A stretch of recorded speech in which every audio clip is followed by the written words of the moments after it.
Welcome to the Zachrilege Cast podcast, YouTube video, interview program that features me talking to some of the best and brightest in the atheist / secular / amazing community. I am recording live on October 12th, 2018.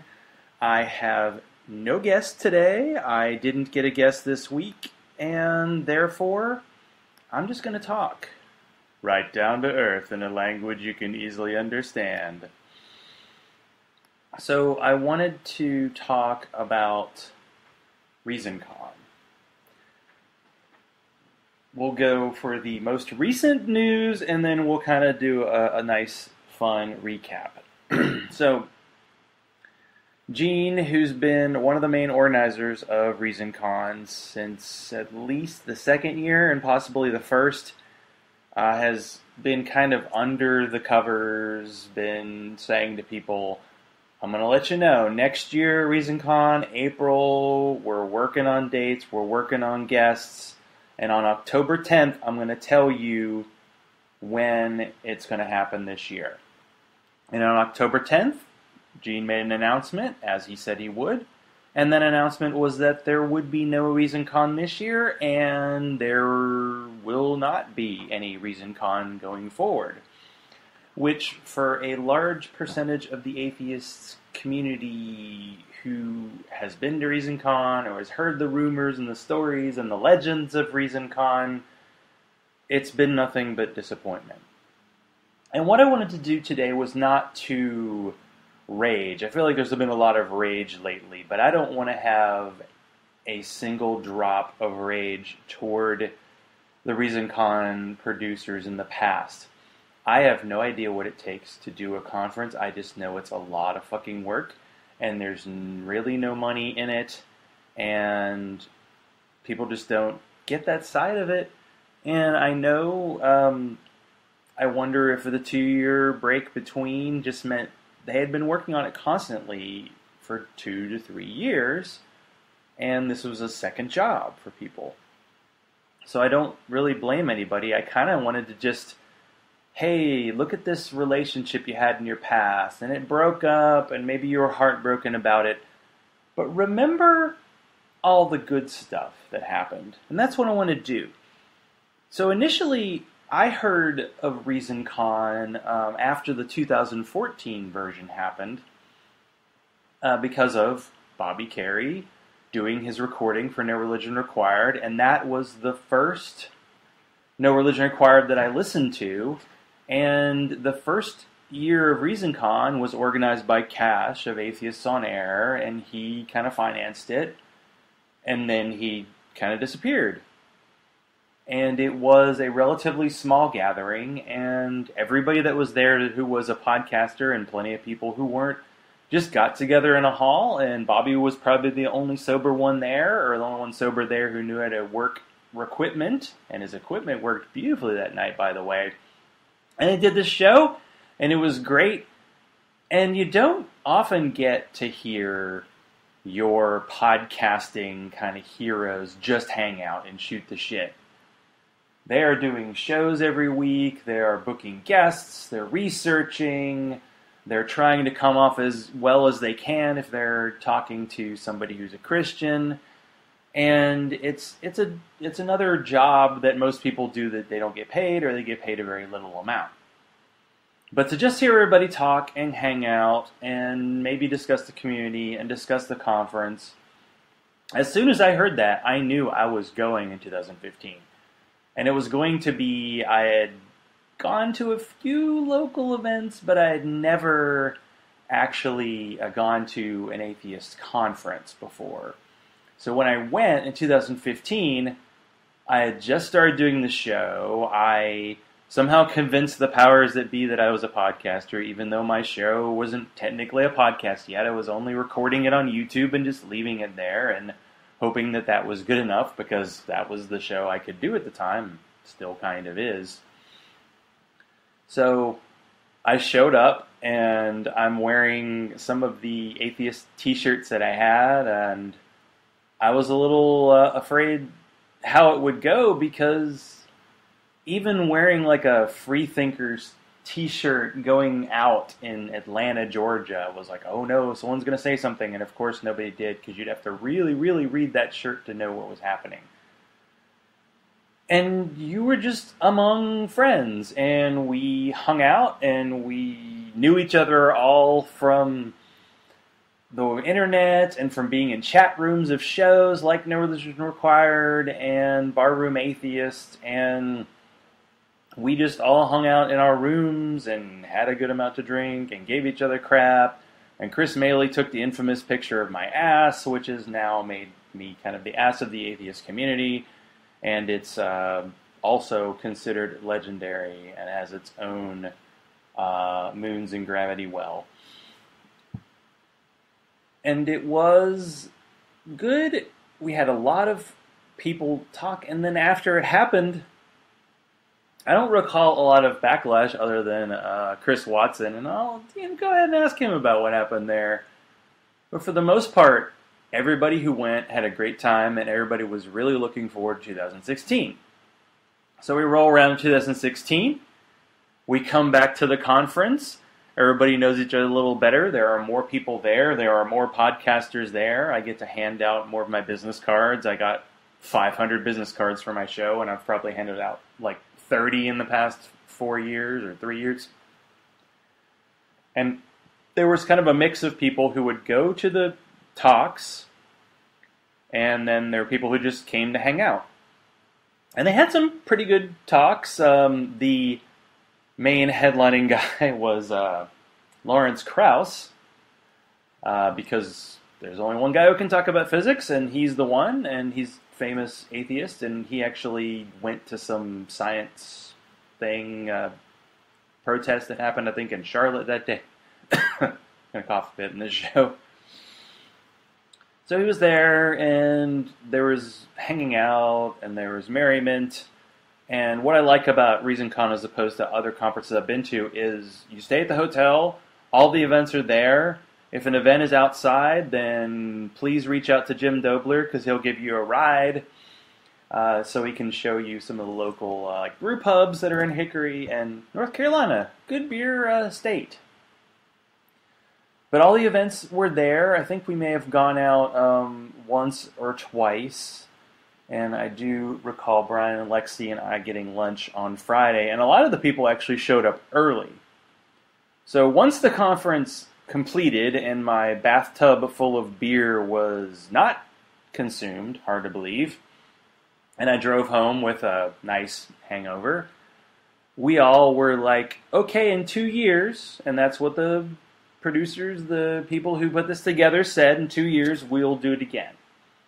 And in 2017, you have to fend for yourself, try to go to a regional conference. Like I went to NanoCon, I've been there twice. It's in Nashville. It's a nice one-day conference. There was Secular Saturday, which was in Chattanooga, and it wasn't repeated, but I enjoyed it.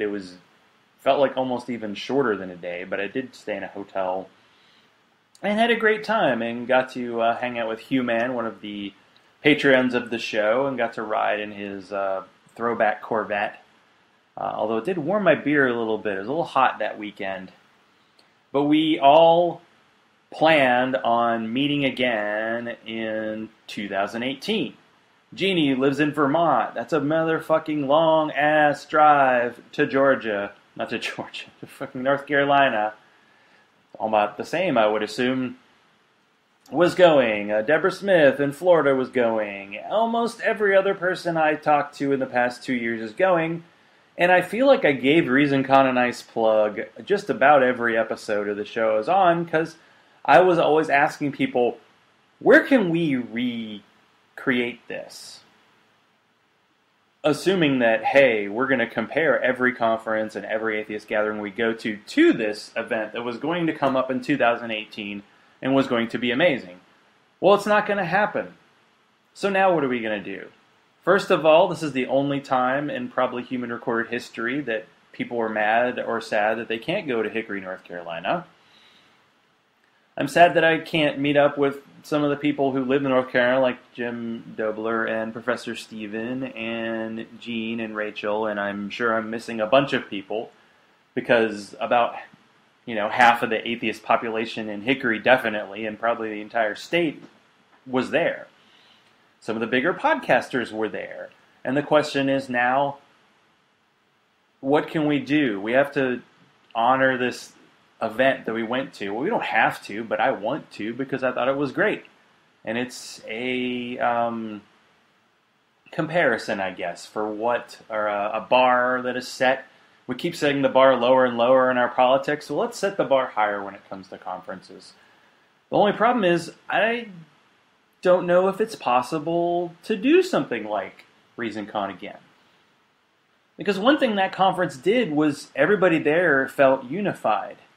And that unity definitely felt a little fractured after it completed the last time we were there, because, they had Lawrence Krauss there, and some people were okay with the accusations about Lawrence Krauss. Some people were fine having them on their podcasts, even though he's clearly not, just say a creepy guy. Let's just say creepy guy. Borderline criminal, sure. Creepy guy, definitely.